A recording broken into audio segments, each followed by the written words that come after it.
खुदा बाप और बेटे और उल कुदुस के नाम से आमीन। अजीज़ो, आइए हम खुदावंद अपने खुदा का शुक्र करें जो ज़िंदगी, ताजगी और शिफा बख्शने वाला खुदा है और जिसने आज का ये खूबसूरत दिन हमारी ज़िंदगी में बढ़ा दिया। तो आइए अजीज़ो, आज के दिन का आगाज़ बाइबल मुक़द्दस की तलावतों से करें। आज की पहली तलावत यशायाह नबी का सहीफ़ा, उसका 38वां बाब, पहली 6, फिर 21वीं से 22वीं और फिर 7वीं से 8वीं आयत तक।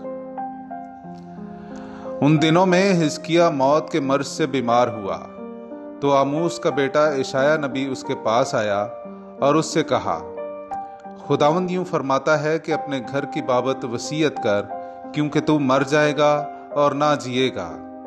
तब हिजकिय्याह ने अपना मुंह दीवार की तरफ फेरा और खुदावंद से दुआ करके कहा, ऐ खुदावंद, याद रख कि मैं किस तरह तेरे सामने रास्ती से और दिल की सलामती से चला और कैसे मैंने तेरे आगे वो काम किया जो तेरी निगाह में नेक है।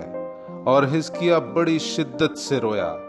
तब खुदावंद ने यशायाह से हम कलाम होकर कहा, जा और हिजकिय्याह से कह कि खुदावंद तेरे बाप दाऊद का खुदा यूं फरमाता है कि मैंने तेरी दुआ सुनी और तेरे आंसुओं को देखा, और देख, मैं तेरे दिनों में 15 बरस बढ़ाऊंगा और तुझे और इस शहर को इस शूर के बादशाह के हाथ से छुड़ाऊंगा और इस शहर की हमायत करूंगा। और यशायाह ने कहा था कि इंजीर की टिकिया बनाकर जख्म पर बांधी जाए तो उसने शिफा पाई। और हिजकिय्याह ने कहा था कि इसका क्या निशान है कि मैं खुदावंद के घर में जाऊंगा। और खुदावंद की तरफ से ये निशान इस बात का है कि खुदावंद अपने उस कौल को जो उसने कहा पूरा करेगा कि देख, मैं दर्जों के साये को जो आहाज की धूप घड़ी में नीचे गया है 10 दर्जे पीछे हटा दूंगा। बस सूरज जो नीचे गया था 10 दर्जे वापस गया। पाकलाम का पढ़ा और सुना जाना हम सब के लिए बाइस बरकत हो। खुदा का शुक्र हो। मेरे अजीजों, आइए हम खुदावंद अपने खुदा की हम्दो तारीफ करें, उसी के आगे शुक्रगुजारी के गीत गाएं।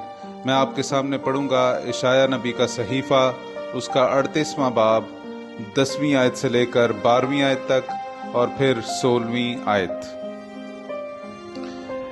मैंने कहा, क्या मैं अपने अयाम के वस्त में रिहलत करूं?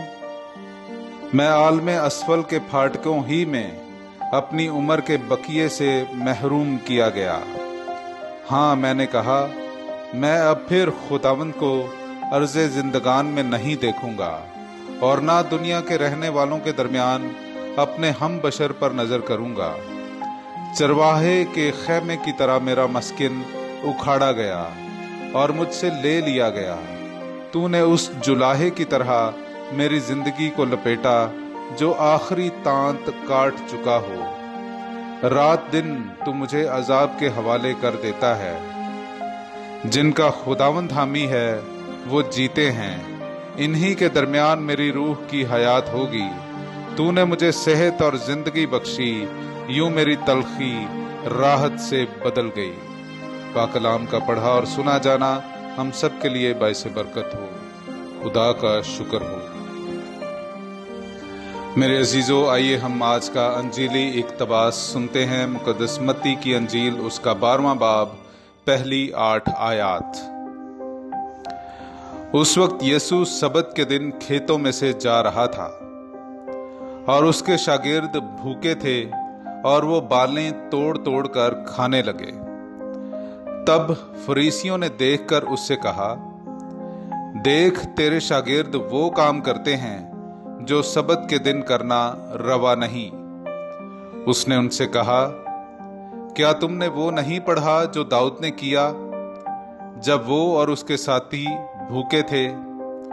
वो क्यों कर खुदा के घर में गया और नजर की रोटियां खाईं, जिनका खाना उसे और उसके साथियों को रवा ना था, मगर फक्त काहिनों को। और क्या तुमने तौरात में नहीं पढ़ा कि काहिन सबत के दिन हैकल में सबत को पाक नहीं रखते तो भी बेकसूर रहते हैं? बस मैं तुमसे कहता हूं कि यहाँ वो है जो हैकल से भी बड़ा है। لیکن اگر تم اس کے معنی جانتے کہ میں قربانی نہیں بلکہ رحم پسند کرتا ہوں تو تم بے قصوروں کو قصوروار نہ ٹھہراتے، کیونکہ ابن انسان سبت کا بھی مالک ہے۔ پاک کلام کا پڑھا اور سنا جانا ہم سب کے لیے باعث برکت ہو۔ خدا کا شکر ہو۔